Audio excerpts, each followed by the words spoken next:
제발 그러지 마라. 너가 어떻게 나한테 이럴 수 있니? 정수는 차가운 바닥 위에 무릎을 꿇고 두 손을 내저으며 애원했습니다. 70이 넘은 할머니의 무릎이 딱딱한 콘크리트 바닥에 닿는 소리가 둔탁하게 울렸습니다. 하지만 미정의 얼굴에는 연민이란 게 티끌만큼도 없었습니다. 입 다물고 얌전히 있으세요.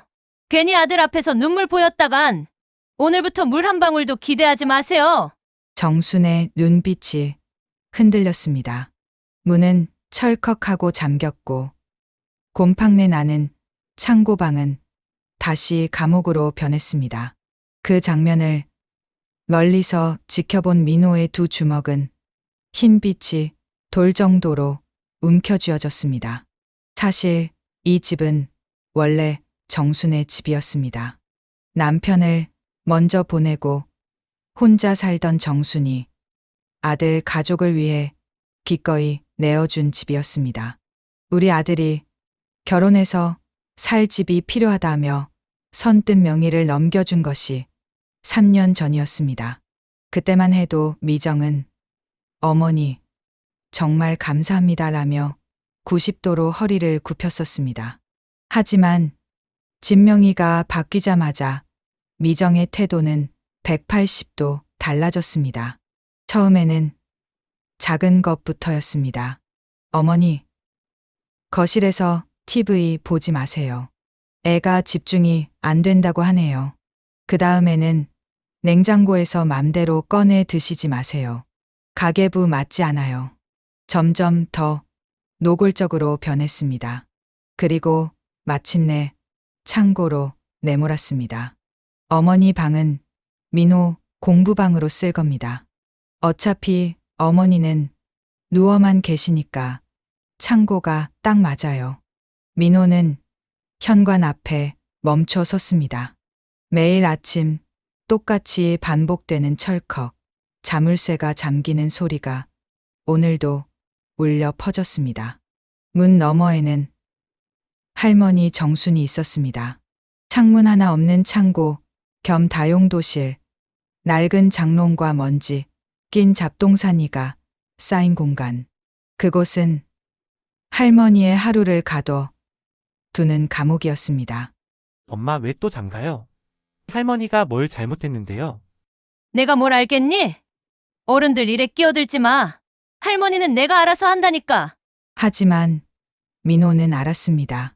문틈 사이로 새어나오는 거친 기침 소리, 눅눅한 곰팡내, 햇빛 찬 줄기조차 닿지 않는 답답한 공기. 그건 돌봄이 아니라 감금이었습니다. 민호는 지난주에 친구 집에 놀러 갔을 때를 떠올렸습니다. 친구 할머니는 거실 소파에 앉아 TV를 보며 웃고 계셨습니다. 친구 엄마는 할머니께 따뜻한 차를 가져다 드리며 어머니, 이거 드세요라고 다정하게 말했습니다. 그 모습이 너무 평범하고 자연스러워서 민호는 충격을 받았습니다. 아, 이게 정상이구나. 우리 집이 이상한 거구나. 그날 밤 민호는 잠을 이룰 수 없었습니다. 벽 너머에서 들려오는 할머니의 가래 끓는 기침 소리, 뒤척이는 소리. 창고 바닥은 콘크리트라 겨울에는 냉기가 올라왔습니다. 할머니는 얇은 이불 한 장으로 추위를 견뎌야 했습니다. 이야기를 이어가기 전에 구독 꾹 그리고 따뜻한 엄지손가락 한번 눌러주세요. 그리고 댓글에 저는 오늘 기분이 합니다라고 남겨주세요.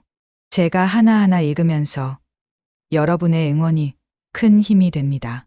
그날 밤 민호는 침대에 누워 천장을 바라봤습니다. 형광등 불빛이 희미하게 반짝였습니다. 이대로 두면 할머니는 더 이상 버티지 못할 거야. 누군가는 해야 해. 내가 해야 해. 15살 소년의 어깨에는 너무 무거운 짐이었지만 달리 방법이 없었습니다. 책상, 서랍을 열었습니다. 오래된 작은 휴대폰 하나가 손에 잡혔습니다. 2년 전에 쓰던 폰이었는데 화면은 느렸지만 녹음 기능만큼은 멀쩡했습니다. 증거를 모아야 해. 그렇지 않으면 아무도 믿지 않아. 민호의 눈빛은 흔들리지 않았습니다. 인터넷에서 가정폭력 신고를 검색해 봤습니다. 노인학대 신고센터 전화번호를 메모해 뒀습니다. 하지만 신고를 하려면 증거가 필요했습니다. 물리적 폭력이 아닌 정신적 학대는 증명하기 어렵다는 글들을 읽으며 민호는 더욱 확신했습니다. 녹음이 답이야. 다음 날 그는 학교에 가는 척하며 창고 앞으로 다가갔습니다. 미정이 마트에 간 사이였습니다. 문틈 사이로 작은 목소리를 흘렸습니다. 할머니 이거 받아요. 작은 폰이에요. 혹시 무슨 일 있으면 이걸로 녹음하세요. 민호야, 내가 이렇게까지 해주니 내가 버틸 힘이 난다. 정순의 손에는 작은 불빛이 깜빡였습니다. 희미했지만 분명한 희망이었습니다. 민호는 조작법을 빠르게 알려드렸습니다. 이 버튼 길게 누르면 녹음 시작이에요. 다시 누르면 정지고요. 정수는 떨리는 손으로 폰을 받아들었습니다. 고맙다, 민호야. 할머니가 어떻게 내 마음을 다 갚을까? 할머니 무슨 말씀이세요? 우리 가족인데요. 이제 엄마가 뭔 소리를 하든 다 기록해 두세요. 며칠 뒤, 그날은 아침부터 미정의 발걸음이 거칠었습니다. 전날 밤 남편과 싸운 모양이었습니다. 문 앞에 멈춘 그녀의 그림자가 방 안을 덮었습니다. 곧이어 차가운 말이 흘러나왔습니다. 입 한 번 잘못 놀리면 그날부로 방전기 끊어버립니다. 캄캄한 데서 며칠 지내보실래요? 정수는 몸이 굳었습니다. 하지만 손 안에서 빨간 불빛은 여전히 깜빡였습니다. 모든 말이 그대로 기록되고 있었습니다. 정수는 가슴이 뛰었습니다. 두려움 반, 희망 반이었습니다. 며칠 후에는 또 다른 협박이 이어졌습니다. 이번에는 미정이 회사에서 스트레스를 받고 온 날이었습니다. 소리 한 번 내면 창고 열쇠 아예 버려버릴 거예요. 그럼 영영 못 나오고 썩어야 한다고요. 정수는 입술을 깨물며 눈을 감았습니다. 숨소리가 거칠게 흔들렸습니다. 이런 말을 사람이 어떻게 할 수 있지? 하지만 동시에 안도감도 들었습니다. 이제 누군가는 믿어줄 거야. 다른 날에는 이런 말도 있었습니다. 미정이 마트에서 돌아와 계산이 맞지 않는다며 화를 낸 날이었습니다. 아들 앞에서 눈물이라도 흘려봐요. 그 순간부터 물 한 모금도 기대하지 마세요. 제발 아이한테는 그러지 마라. 괜히 민호한테 뭔가 흘리면 애 학교 못 다니게 해줄 수도 있어요. 내가 못할 것 같아요? 정수는 눈을 질끈 감았습니다. 손자에 대한 위협은 가슴을 후벼 팠습니다. 하지만 손에 쥔 작은 폰은 모든 것을 담고 있었습니다. 민호야, 할머니가 이것만큼은 지켜줄게. 그리고 미정은 비웃듯 또 다른 말을 쏟아냈습니다. 나 건드리면 동네 사람들 앞에서 치매 환자라고 떠벌릴 겁니다. 누가 믿어주겠어요? 아무도 안 믿어요. 그 말은 정순의 가슴을 후벼 팠습니다. 하지만 동시에 확신을 줬습니다. 기록만이 살 길이다. 점점 더 노골적인 협박이 이어졌습니다. 어느 날은 미정이 친구들과 통화하며 기분이 좋아진 날이었는데 그럴 때일수록 더 잔인했습니다. 당신이 이렇게 숨만 쉬고 있는 게 그나마 내가 봐주는 거예요. 나한테 찍히면 여기서 굶어 죽는 거 순식간이에요. 이 집 주인은 이제 나예요. 어머니는 그냥 짐짝이에요. 그 사실 인정하고 가만히 계세요.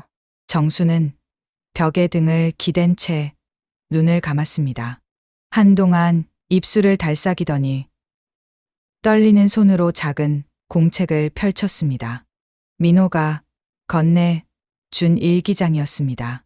거기엔 삐뚤빼뚤한 글씨로 날짜와 함께 미정의 말을 옮겨 적기 시작했습니다. 2024년 11월 15일 전기 끊는다고 함.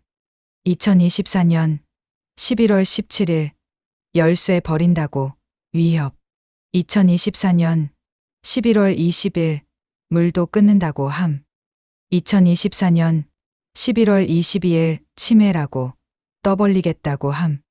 손끝은 떨렸지만 글씨는 또렷했습니다. 70년을 살아온 할머니의 마지막 반격이 시작되고 있었습니다. 그날 저녁 민호는 창고에서 나온 할머니를 붙잡았습니다. 미정이 샤워하는 소리가 들릴 때였습니다. 할머니 녹음 잘 됐어요. 이런 말을 사람이 이렇게 할 수가 있니? 이제 시작이에요. 엄마가 아무리 숨겨도 우리는 다 모으고 있어요. 민호의 어린 눈빛에는 분노와 결심이 동시에 깃들어 있었습니다. 그리고 무엇보다 할머니를 향한 사랑이 넘쳐났습니다. 다음 날 민호는 일부러 엄마에게 질문을 던졌습니다. 미정이 커피를 마시며 스마트폰을 보고 있을 때였습니다. 엄마 왜 문에 자물쇠까지 해요? 낮에라도 열어두면 되잖아요. 그만해. 엄마 기분 상하게 하지 말고. 엄마 기분보다 할머니 숨 쉬는 게 더 중요해요. 버릇없이 굴지 마. 또 그런 말하면 휴대폰 뺏는다. 민호는 방으로 돌아가 이를 악물었습니다. 휴대폰을 뺏겨도 괜찮아. 이미 클라우드에 다 올려놨으니까. 요즘 아이들은 어른들이 생각하는 것보다 훨씬 영리했습니다. 그날 밤 그는 작은 목소리로 창고문 너머로 속삭였습니다. 할머니 내일은 제 친구를 불러올 거예요. 저만 믿지 말고 다른 사람 눈으로도 보여드려야 해요. 그래. 내가 하는 대로 따르마. 할머니 우리 꼭 나가요. 바깥 공기 같이 마셔요. 정수는 눈을 감았습니다. 그리고 작게 대답했습니다. 그래. 그날이 오면 내가 직접 내가 좋아하는 미역국 끓여주마. 민호는 그 말을 마음속에 깊이 새겼습니다. 할머니의 미역국은 세상에서 가장 맛있었습니다. 언젠가 다시 할머니와 함께 밥을 먹을 수 있는 날이 올 거라고 민호는 간절히 믿었습니다. 창고 안에서 정수는 작은 폰을 가슴에 꼭 안았습니다. 차가운 콘크리트 바닥이지만 가슴만큼은 따뜻했습니다. 손자의 사랑이 느껴졌기 때문입니다. 창고 안은 여전히 눅눅했습니다. 곰팡이 냄새가 코끝에 스며들고 습기가 뼛속까지 내려앉는 듯했습니다. 정수는 두 무릎을 끌어안고 벽에 기대앉았습니다. 오늘도 이렇게 하루를 버텨야 하나 나라는 사람은 이제 그냥 짐짝일 뿐인가. 한숨이 나왔지만 함부로 내뱉지 않았습니다. 문 밖에 있는 발소리가 언제든 들이닥칠 수 있었기 때문입니다.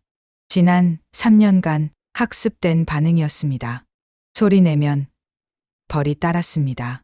밥을 굶거나 물을 끊거나 더 오래 가둬지거나.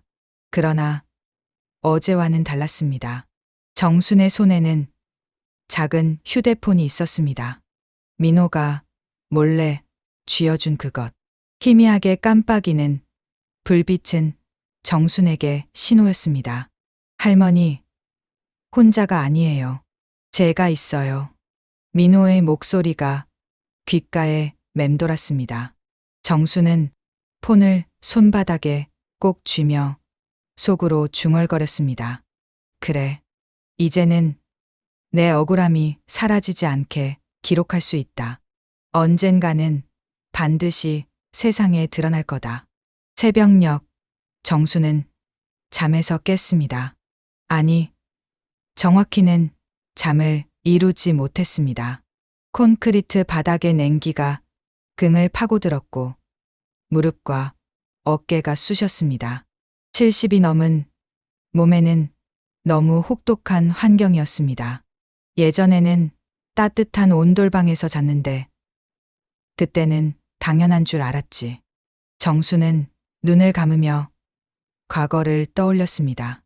남편이 살아있을 때 함께 아침 햇살을 받으며 마당에서 채소를 가꾸던 시절, 손자 민호가 어렸을 때 무릎에 앉혀두고 전래동화를 들려주던 시절, 그때 내가 알았더라면 그 평범한 일상이 얼마나 소중한 건지 알았더라면. 하지만 이내 고개를 저었습니다. 아니다. 후회할 시간에 현실을 바꿀 방법을 생각해야 한다. 낮이 되자 발자국 소리가 복도에 울렸습니다. 정수는 본능처럼 숨을 죽였습니다. 미정의 하이힐 소리는 독특했습니다. 딱딱, 딱딱. 마치 시계추처럼 규칙적이면서도 위협적이었습니다. 철컥 자물쇠가 흔들리며 미정의 목소리가 날카롭게 꽂혔습니다. 어머니, 낮에 누가 와도 조용히 계세요. 혹시라도 입 잘못 놀리면 더 오래 계셔야 할 겁니다. 정수는 대답하지 않았습니다. 대답은 곧 복종이었고 침묵은 작은 저항이었습니다. 하지만 속으로는 분명히 외쳤습니다. 그래, 내 말은 다 기록된다. 내가 아무리 지워버리려 해도 남는다. 언젠가 법정에서 내 목소리가 울려 퍼질 것이다. 손바닥에 닿은 휴대폰이 따뜻하게 느껴졌습니다. 정순이 붙잡은 건 기계가 아니라 희망이었습니다. 녹음 버튼, 이걸 누르면 되는 거지. 정수는 조심스럽게 버튼을 눌렀습니다. 빨간 불빛이 깜빡이기 시작했습니다. 이제부터 모든 게 기록된다. 내 고통이 헛되지 않을 거다. 오전 10시쯤 또 다른 발소리가 들렸습니다. 가벼운 운동화 소리였습니다. 민호였습니다. 그런데 오늘은 혼자가 아니었습니다. 다른 발소리가 함께 들렸습니다. 문틈 사이로 낮은 목소리가 스쳤습니다. 할머니 도시락이에요. 조심해서 드세요. 오늘은 제 친구도 왔어요. 우리 민호 내가 나 때문에 애쓰는구나. 정수는 작은 김이 오르는 밥 냄새에 코끝이 시큰거렸습니다. 아무 맛도 없는 찬밥에만 길들여져 있던 입안이 따뜻한 온기를 기억해냈습니다. 민호야, 내가 이렇게 해주니 내가 버틸 힘이 난다. 문틈 너머로 민호와 친구의 속삭임이 이어졌습니다. 경민이라는 아이 목소리였습니다. 할머니 죄송해요. 제가 더 빨리 알았어야 했어요. 정수는 목이 메어 답하지 못했습니다.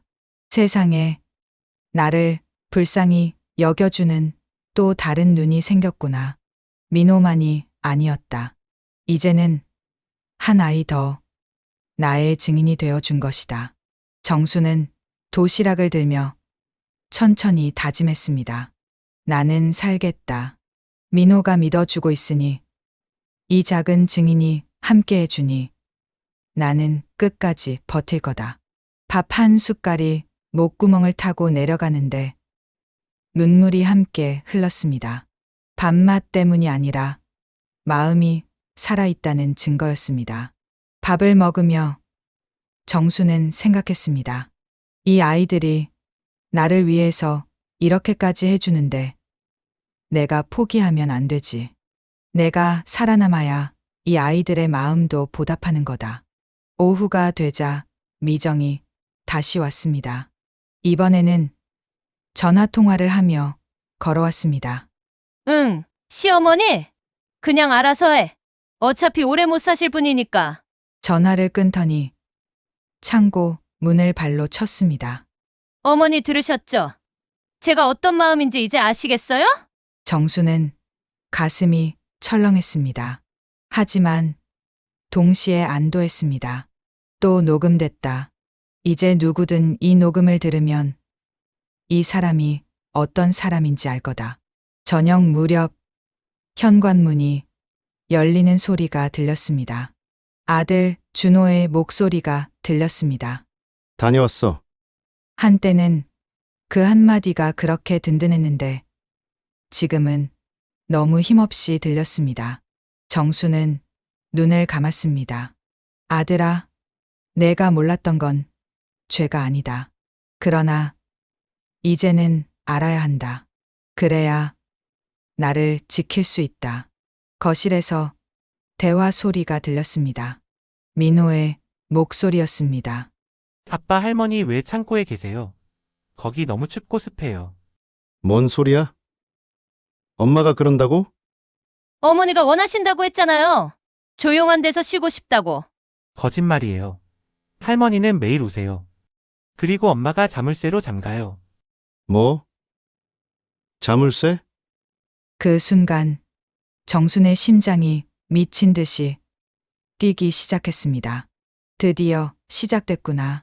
진실이 드러나는 순간이 왔구나. 잠시 후 낯선 소리가 들렸습니다. 철컥, 자물쇠가 풀리는 소리. 정수는 얼마나 오랫동안 그 소리를 기다렸는지 모릅니다. 문이 조금 열리자 오랫동안 갇힌 공기가 확 쏟아져 나왔습니다. 정수는 무심코 숨을 크게 들이마셨습니다. 아, 공기에도 맛이 있구나. 이게 자유의 맛이구나. 문틈 사이로 준호의 얼굴이 보였습니다. 그의 표정은 충격과 죄책감으로 일그러져 있었습니다. 엄마 왜 여기 계세요? 이게 무슨... 준호가 정순의 팔을 잡았습니다. 그의 손끝이 놀라듯 떨렸습니다. 정순의 뼈마디가 그대로 전해졌기 때문입니다. 살이 빠져서 뼈만 남은 팔이었습니다. 정수는 속으로 말했습니다. 그래, 이제라도 알았구나. 늦어도 괜찮다. 이제부터가 시작이니까. 엄마, 언제부터 이렇게... 괜찮다, 아들아. 이제 알았으니 됐다. 눈가가 뜨겁게 젖어왔습니다. 말은 꺼낼 수 없었지만 마음속에서는 수천 마디가 터져 나왔습니다. 아들아, 내가 날 잊지 않았구나. 나는 내가 힘들까 봐 말 못했지만 이제는 말해야겠다. 숨기면 모두가 무너진다. 거실에서 목소리가 오갔습니다.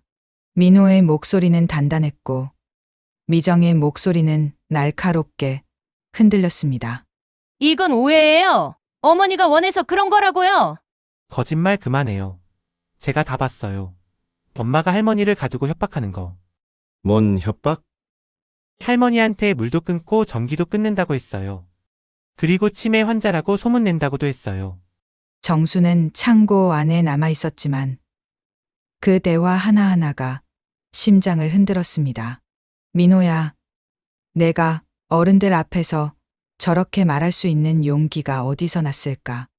내가 살아야 하는 이유가 바로 저 아이구나.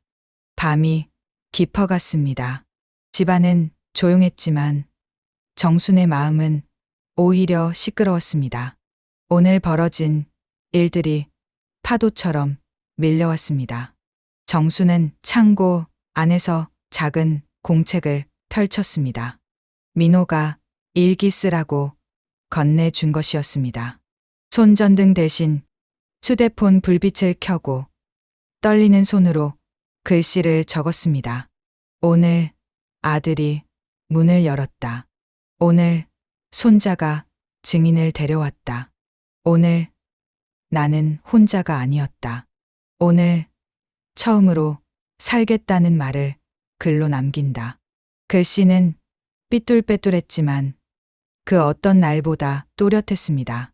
정수는 스스로에게 말했습니다. 정순아, 너는 이제 피해자가 아니라 증언자가 되어야 한다.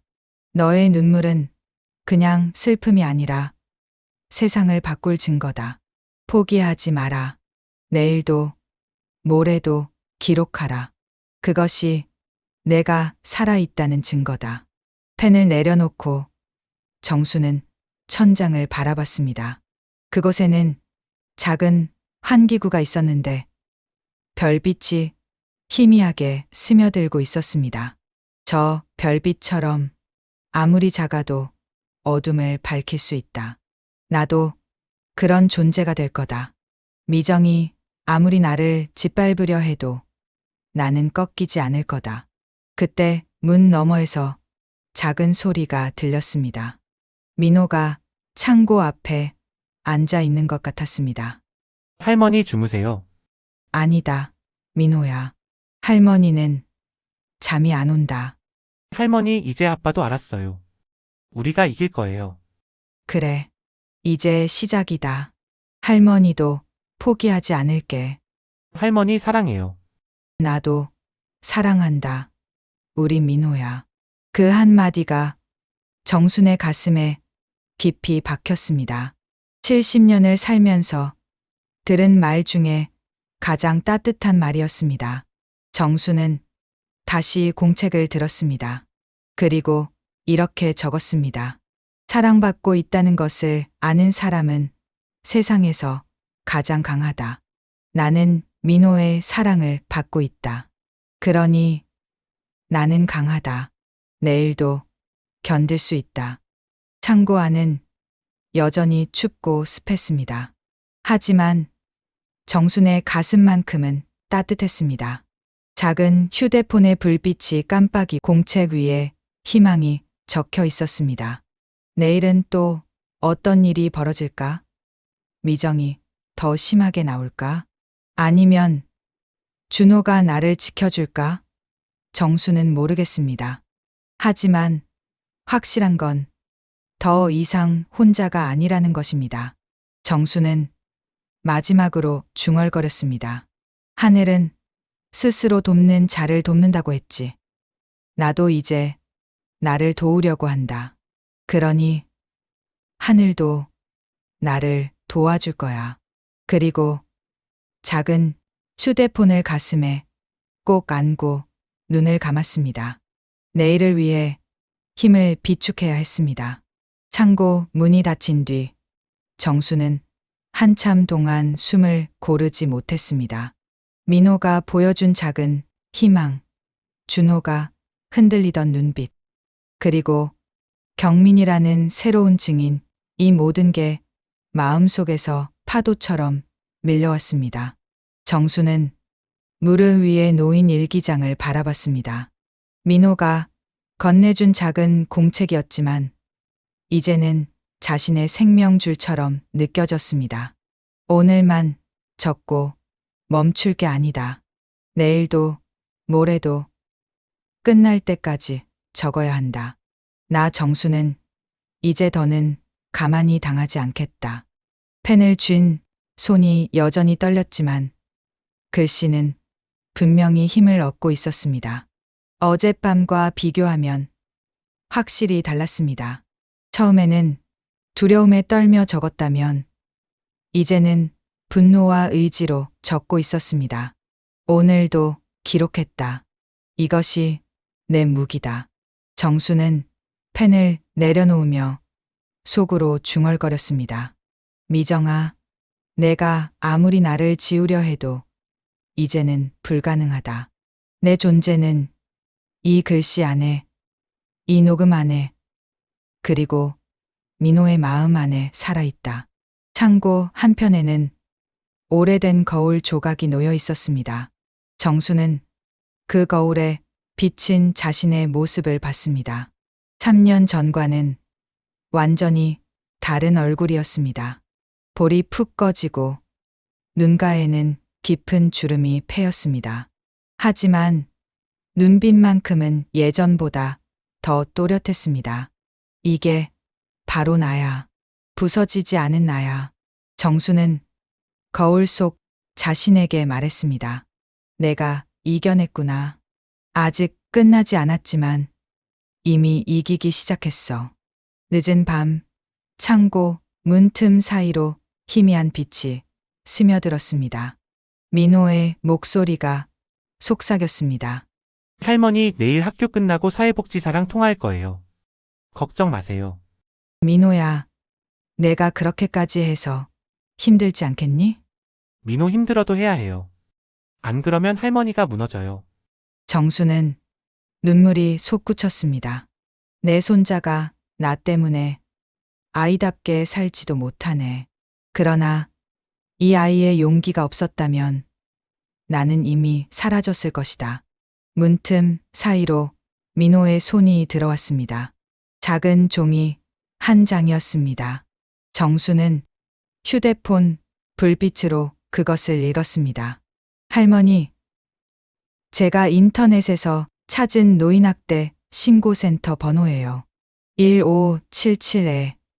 1577-1389. 언제든 전화하세요. 제가 다 준비해놨어요. 정수는 그 종이를 가슴에 꼭 안았습니다.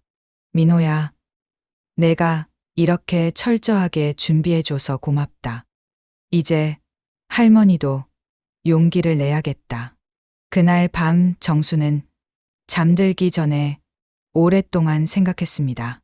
내일이 되면 또 어떤 일이 벌어질까? 미정이 민호의 계획을 눈치챌까? 아니면 준호가 마침내 나서줄까? 하지만 두려움보다는 기대감이 더 컸습니다. 무슨 일이 벌어지든 이제는 혼자가 아니다. 나에게는 민호가 있고 경민이가 있고 무엇보다 진실이 있다. 다음 날 아침 미정의 목소리가 여느 때처럼 차갑게 울렸습니다. 어머니, 오늘은 좀 조용히 하세요. 준호도 피곤해요. 공연히 눈물 보여서 괜히 분위기 흐리지 마시고.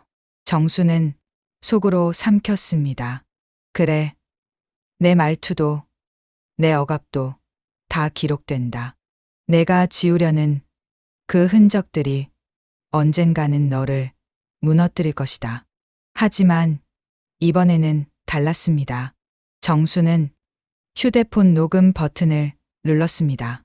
빨간 불빛이 깜빡이기 시작했습니다.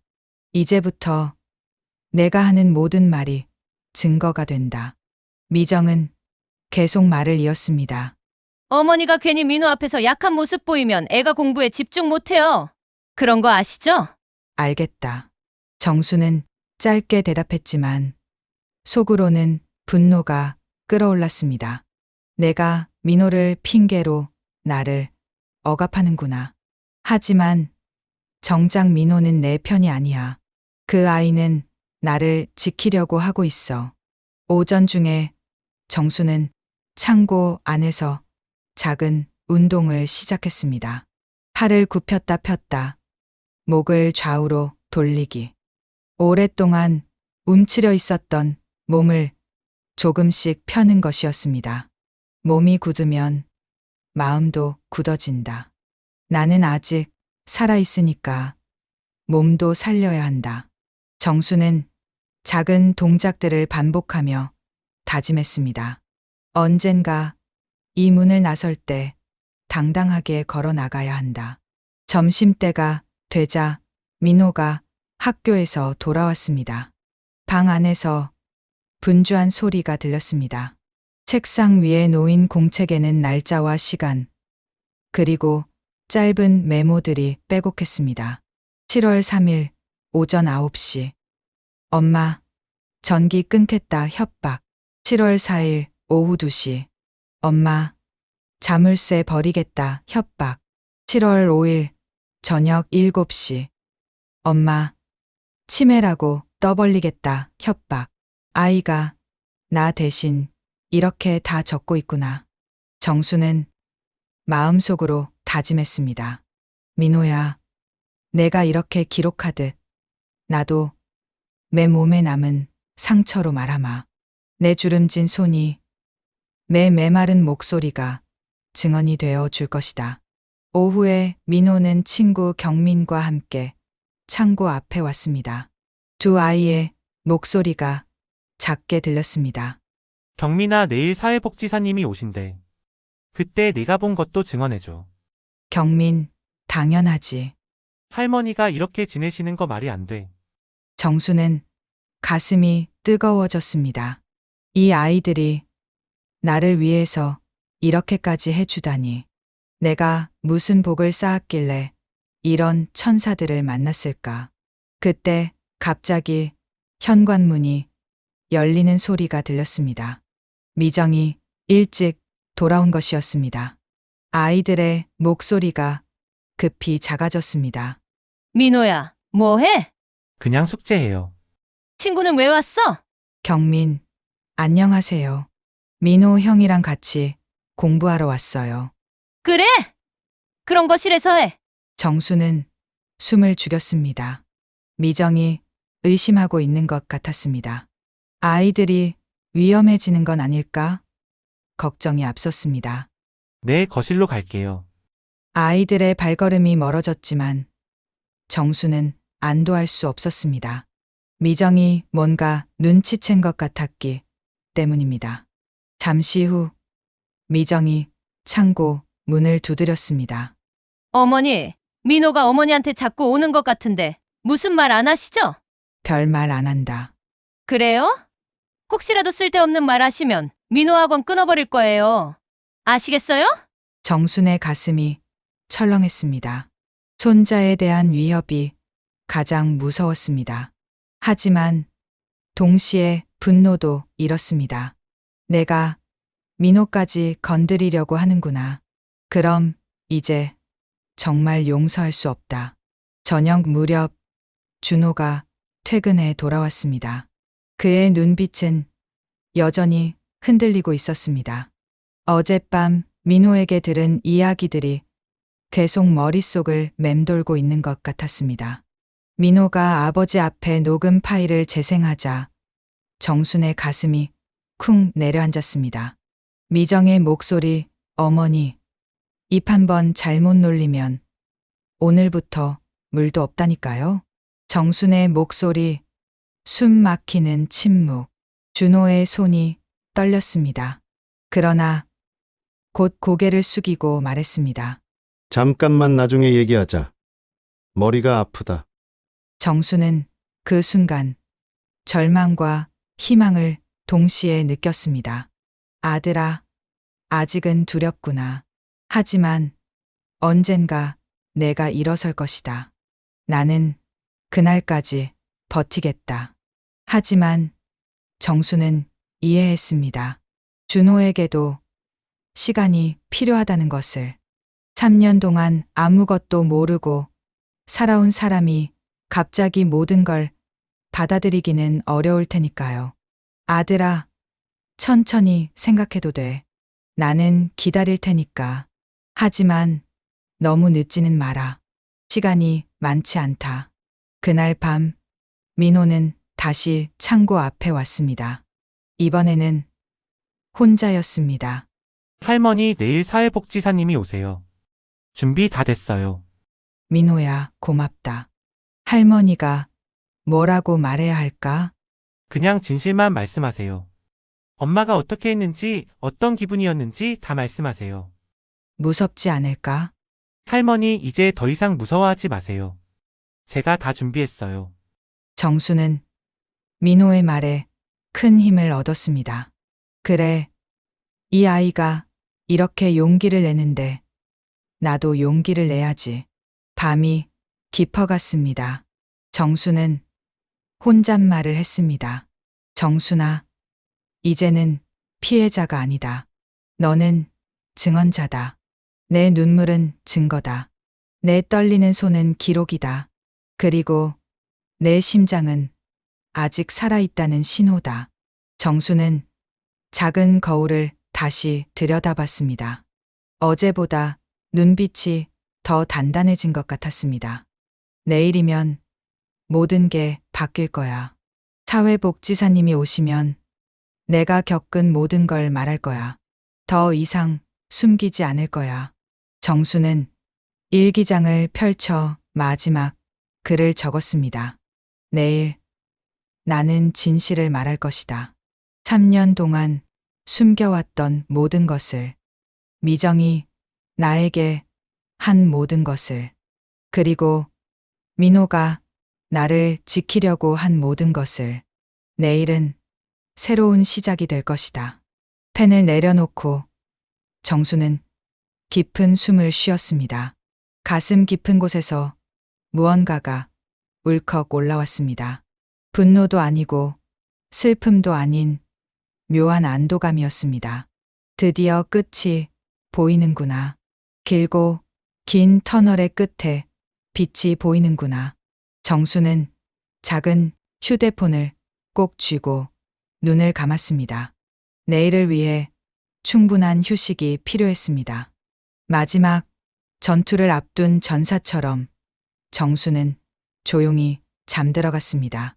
창고 밖에서는 민호가 책상에 앉아 마지막 준비를 하고 있었습니다. 녹음 파일들을 정리하고 일기장을 복사하고 사회복지사에게 전달할 자료들을 체크했습니다. 할머니와 손자 두 사람의 마음이 하나가 되어 내일을 기다리고 있었습니다. 긴 어둠이 끝나고 새로운 희망이 시작되는 순간을 말입니다. 정수는 새벽녘까지 잠을 이루지 못했습니다. 눈을 감으면 들리는 건 자물쇠가 잠기는 소리, 눈을 뜨면 떠오르는 건 민호의 굳은 얼굴뿐이었습니다. 창고 안의 시계가 새벽 4시를 가리키고 있었지만 정순의 마음은 오히려 더 또렷해지고 있었습니다. 민호야, 너 같은 아이가 왜 이런 짐을 져야 하니? 할머니는 내가 걱정돼서라도 차라리 입 다물고 싶은데, 그러나 이제는 숨기지 않겠다. 숨긴다는 건 너를 2번 버리는 거니까. 정수는 이불 위에 일기장을 펼쳤습니다. 글씨가 삐뚤빼뚤했지만 마음은 점점 똑바로 서가고 있었습니다. 어젯밤 적은 글을 다시 읽어봤습니다. 내일 나는 진실을 말할 것이다. 그 문장이 눈에 들어오자 가슴이 뜨거워졌습니다. 오늘 나는 다짐한다. 끝내야 한다. 더는 이 집의 포로가 되지 않겠다. 새벽 5시 정수는 작은 운동을 시작했습니다. 팔을 천천히 돌리고 목을 좌우로 움직이고 다리를 구부렸다 폈다 했습니다. 오랫동안 움츠려 있던 몸을 깨우는 의식 같았습니다. 몸이 굳어 있으면 마음도 굳어진다. 오늘은 중요한 날이니까 몸부터 준비해야지. 정수는 작은 동작 하나하나에 의미를 부여했습니다. 이 팔로 민호를 안아줄 거야. 이 다리로 이 창고를 당당히 걸어 나갈 거야. 새벽 6시 집안에서 첫 번째 움직임이 들렸습니다. 미정이 일어나는 소리였습니다. 하이힐 소리가 복도를 따라 울렸고 곧이어 화장실 문이 닫히는 소리가 들렸습니다. 정수는 귀를 기울였습니다.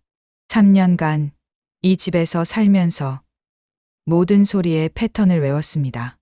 미정이 기분이 좋을 때와 나쁠 때의 발걸음 소리도, 화가 났을 때의 문 닫는 소리도 모두 알았습니다. 오늘 미정의 걸음 소리는 평소보다 빠르네. 뭔가 신경이 날카로워져 있는 것 같아. 정수는 마음의 준비를 했습니다. 오늘은 더 조심해야겠다.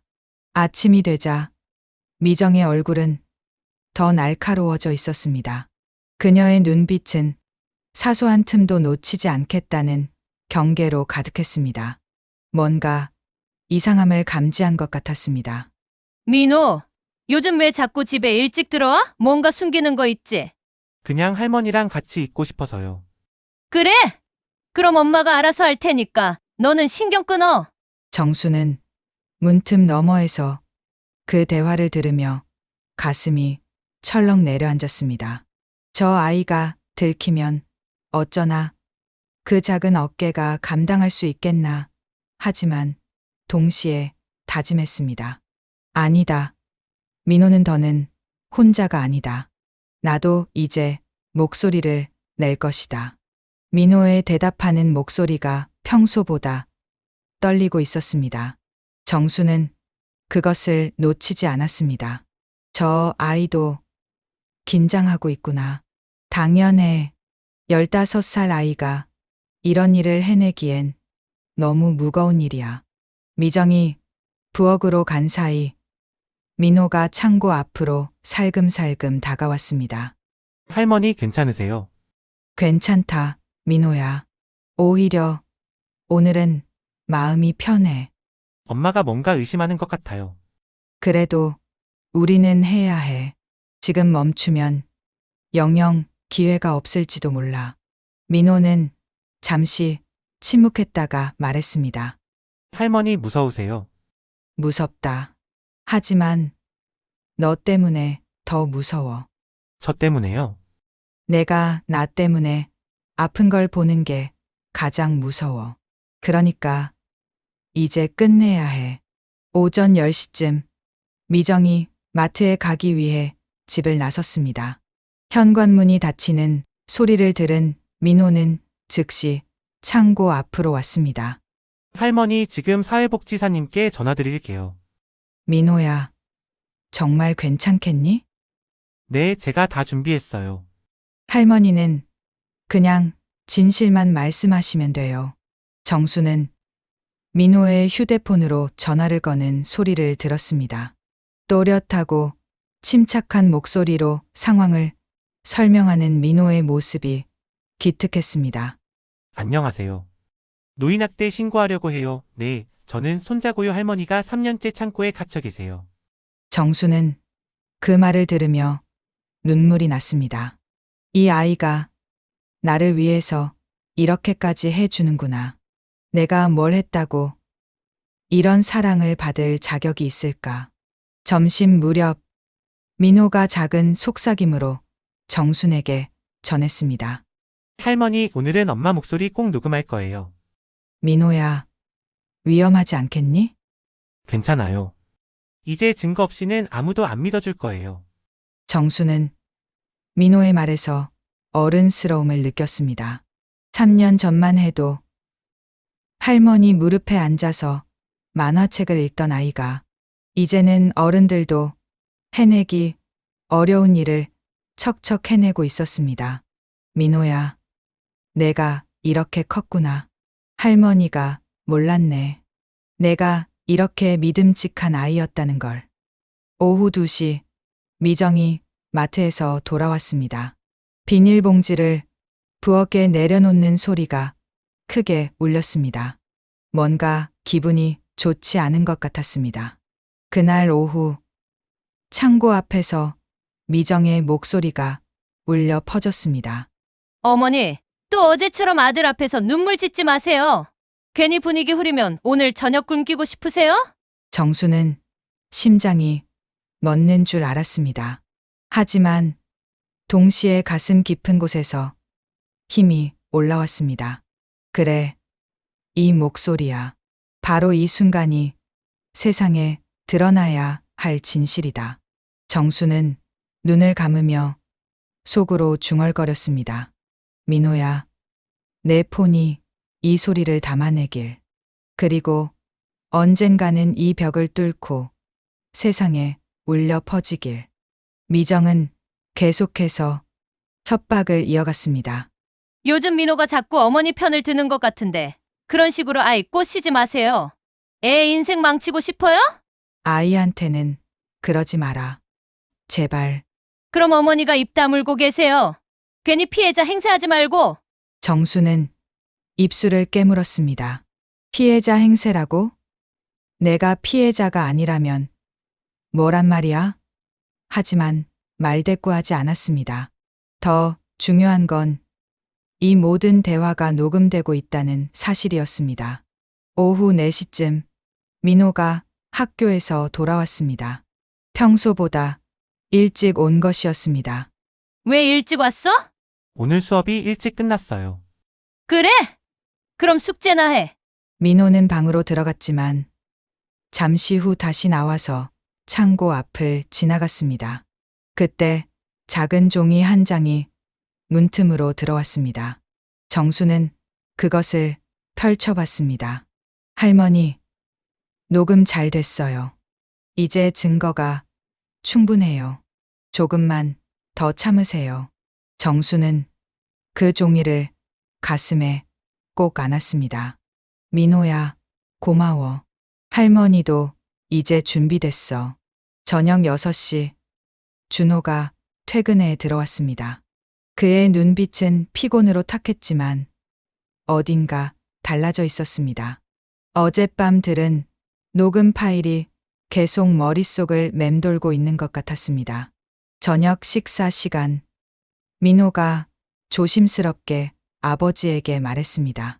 아빠 오늘도 녹음된 게 있어요. 들어보실래요? 그래. 민호가 녹음된 파일을 조심스럽게 재생하자 집 안 공기가 무겁게 가라앉았습니다. 준호는 두 손으로 얼굴을 가렸습니다. 그리고 낮게 읊조렸습니다. 정말 이게 사실이야? 정수는 속으로 대답했습니다. 그래, 아들아, 이제라도 알았구나. 늦었어도 괜찮다. 지금이 시작이다. 아빠 이게 매일이에요. 할머니가 얼마나 힘드실까요? 준호는 한참 동안 말이 없었습니다. 그리고 갑자기 일어나더니 창고 앞으로 걸어갔습니다. 엄마, 괜찮으세요? 괜찮다, 아들아. 정말 죄송해요. 제가 몰랐어요. 아니다. 이제라도 알았으니 됐어.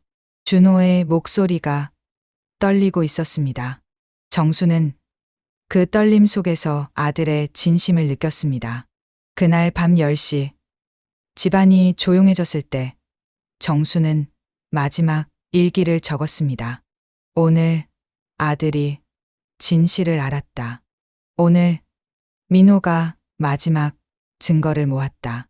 오늘 나는 마지막 밤을 이 창고에서 보낸다. 내일부터는 새로운 시작이다. 정수는 눈을 감고 스스로에게 다짐했습니다. 정수나, 이제는 두려워하지 마라. 너의 침묵은 이 아이들을 더 고통스럽게 한다. 내가 침묵할수록 민호는 더 위험해진다. 그러니 끝내야 한다. 반드시 끝내야 한다. 창고 밖에서는 민호와 준호가 조용히 대화하고 있었습니다. 아빠 내일 사회복지사님이 오세요. 그래, 잘했다. 아빠가 해야 할 일을 내가 대신 해줬구나. 아빠 이제 할머니 지켜주세요. 그래. 이제 아빠가 할게. 정수는 그 대화를 들으며 눈물을 흘렸습니다. 기쁨의 눈물이었습니다. 드디어 끝이 보이는구나. 이 긴 터널의 끝에 빛이 보이는구나. 민호야, 아들아, 고마워. 너희들이 없었다면 나는 진짜로 사라졌을 거야. 정수는 작은 휴대폰을 마지막으로 한 번 더 확인했습니다.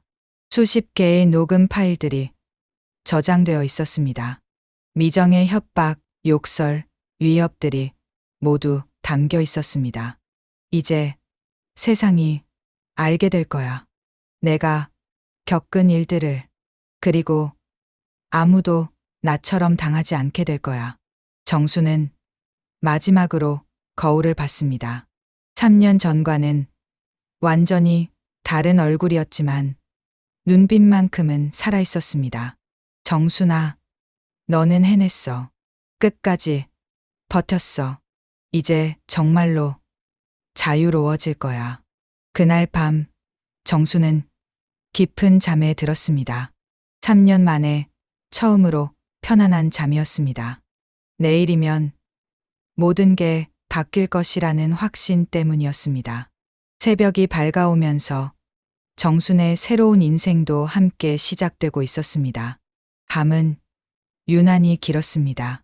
정수는 좁은 창고 안에서 무릎을 세운 채 잠을 이루지 못했습니다. 문틈 사이로 스며드는 불빛은 희미했지만 마음속 불씨는 어느 때보다 밝았습니다. 이제는 끝내야 한다. 더는 눈물로만 시간을 보낼 수는 없다. 민호의 용기, 준호의 흔들림, 모든 게 하나로 모일 날이 올 것이다. 정수는 일기장을 펼쳐 떨리는 글씨로 적었습니다. 오늘 밤이 지나면 나는 목소리를 낼 것이다. 글씨는 어둠 속에서 삐뚤빼뚤했지만 그 의미만큼은 또렷했습니다. 새벽 3시 정수는 창고 한편에 놓인 작은 거울 조각을 들여다봤습니다. 그곳에 비친 얼굴은 3년 전과는 완전히 달랐습니다.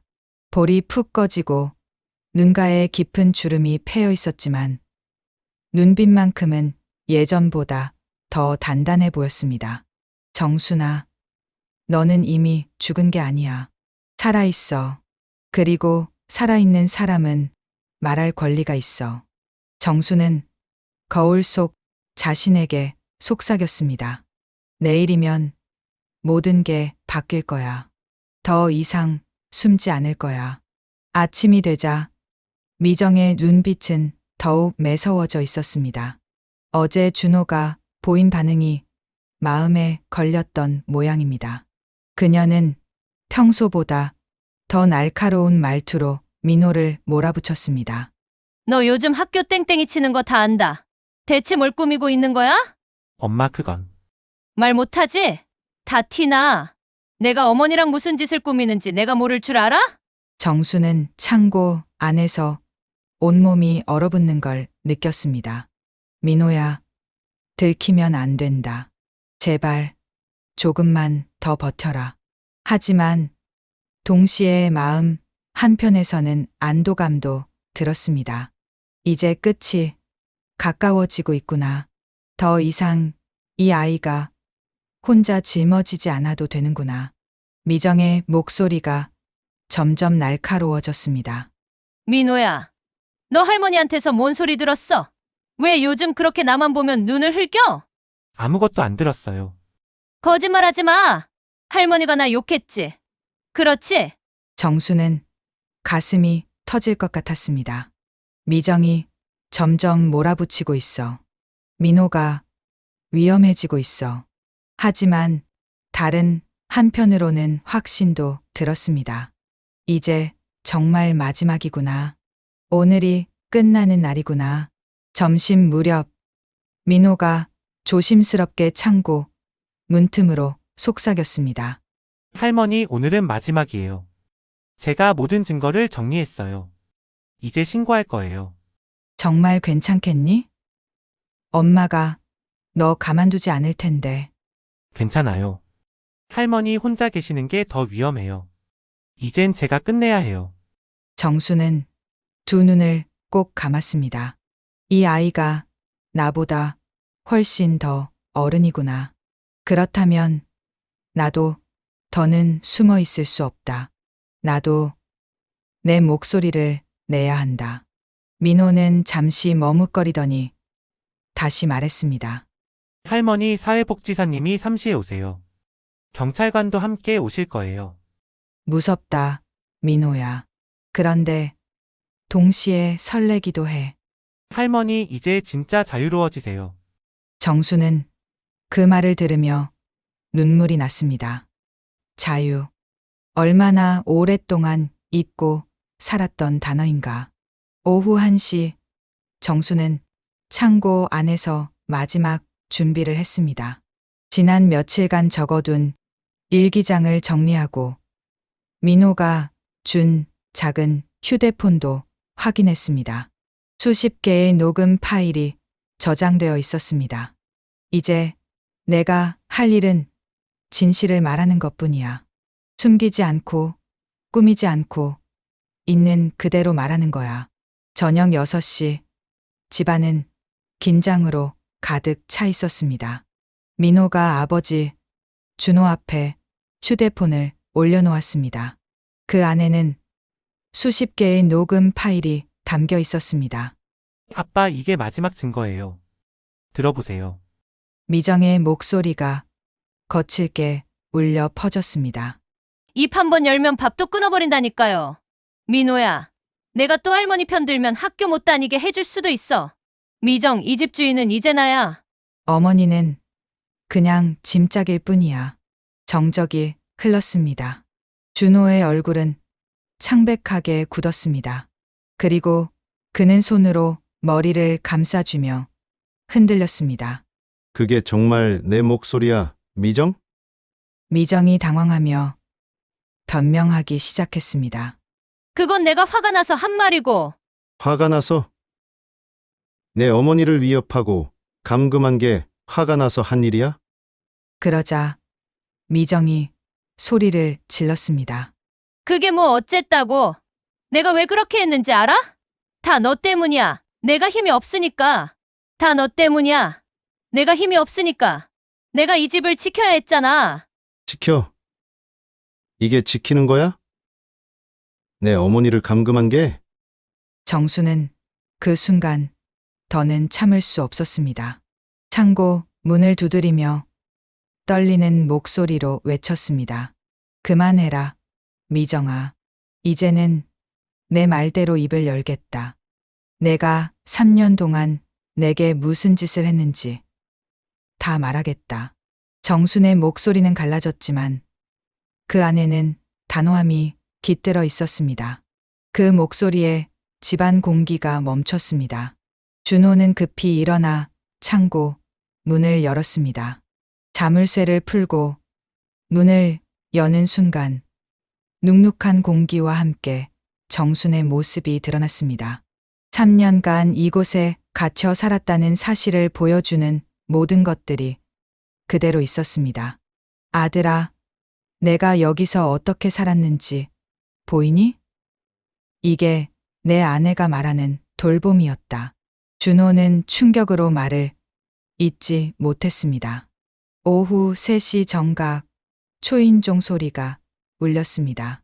경찰과 사회복지사가 함께 문 앞에 서 있었습니다. 민호가 이미 신고를 해 두었던 것입니다. 이 집에서 노인 학대 신고가 접수됐습니다. 확인이 필요합니다. 미정은 당황해 손을 휘저었습니다. 오해예요. 전 시어머니를 돌본 것뿐이에요. 녹음도 조작일 거예요. 그러나 경찰의 시선은 이미 차가웠습니다. 창고 문이 열리자 곰팡내와 눅눅한 공기, 낡은 장롱과 잡동사니 사이에 웅크린 정순의 모습이 드러났습니다. 모든 게 증거였습니다. 정순은 떨리는 목소리로 말했습니다. 여기가 내 방이 아니었습니다. 여긴 감옥이었어요. 사회복지사가 다가와 정순의 상태를 확인했습니다. 손목의 상처, 말라버린 몸, 움츠러든 어깨, 모든 것이 학대의 증거였습니다. 사회복지사 어르신, 언제부터 이곳에 계셨나요? 3년입니다. 3년 동안 이 좁은 곳에서 감금당했습니다. 경찰이 현장을 살피는 동안 미정은 마지막까지 발버둥쳤습니다. 당신들이 뭘 알아요? 저 여자는 치매 기운이 있어요.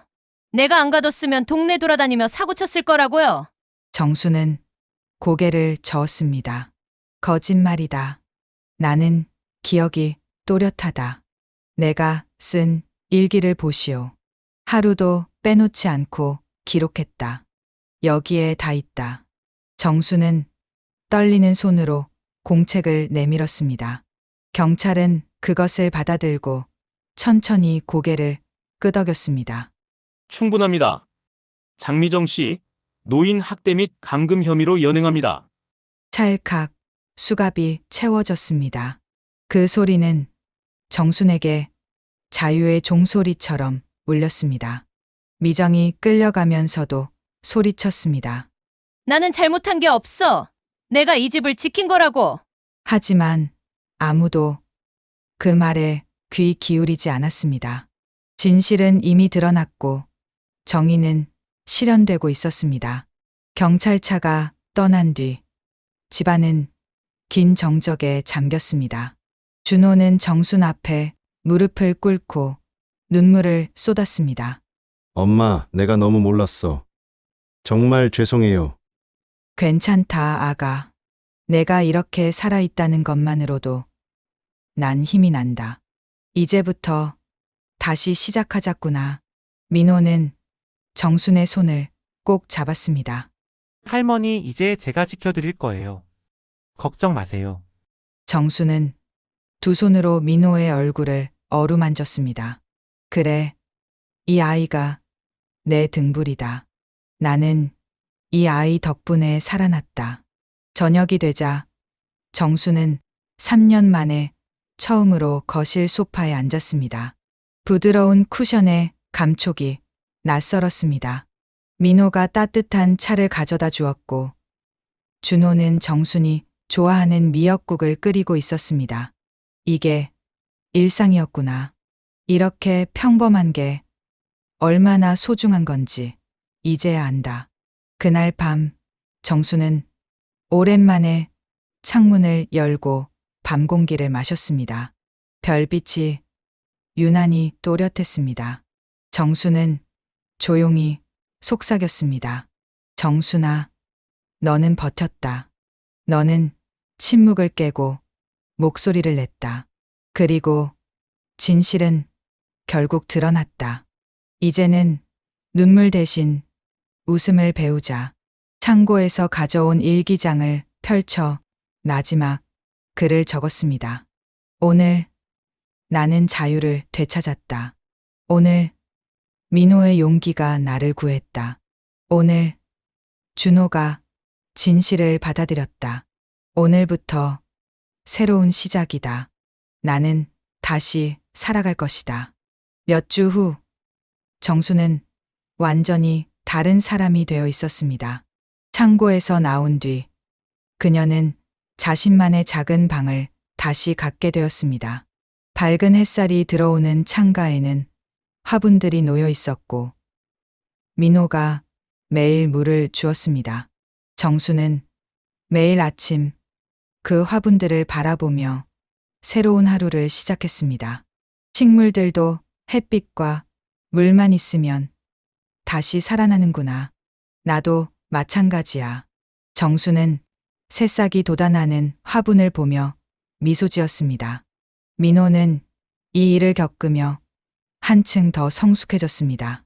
학교에서 친구들에게 할머니 이야기를 해주었고 많은 아이들이 집에서 일어나는 일들에 더 관심을 갖게 되었습니다.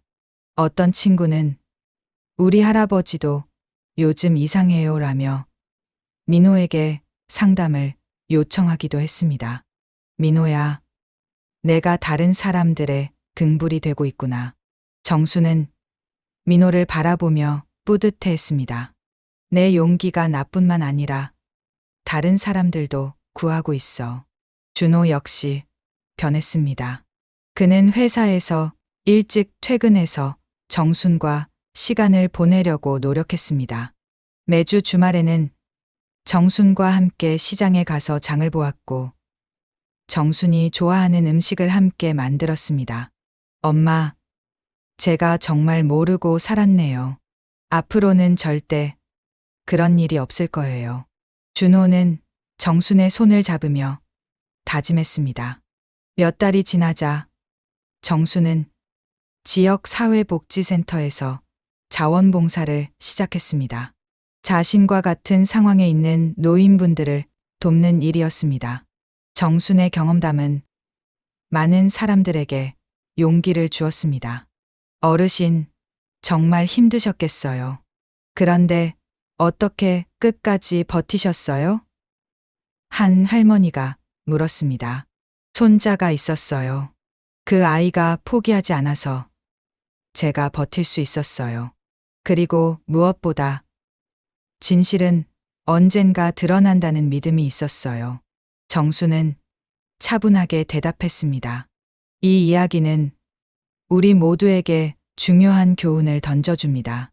첫째, 침묵은 때로 가해자를 돕는 일입니다. 정순이 처음에 침묵했던 것은 가족을 지키려는 마음에서였지만 그 침묵은 오히려 미정의 학대를 지속시켰습니다. 어려운 상황일수록 목소리를 내야 합니다. 도움을 요청하는 것은 약함이 아니라 용기입니다. 둘째, 주변 사람들의 작은 신호를 놓치지 말아야 합니다. 민호가 할머니의 고통을 알아차렸듯이 우리도 가족이나 이웃의 작은 변화에 관심을 기울여야 합니다.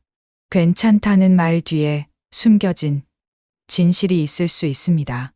셋째, 한 사람의 용기가 세상을 바꿀 수 있습니다. 15살 민호의 용기가 할머니를 구했습니다. 나이나 힘이 중요한 게 아닙니다. 정의를 향한 마음과 행동이 중요합니다.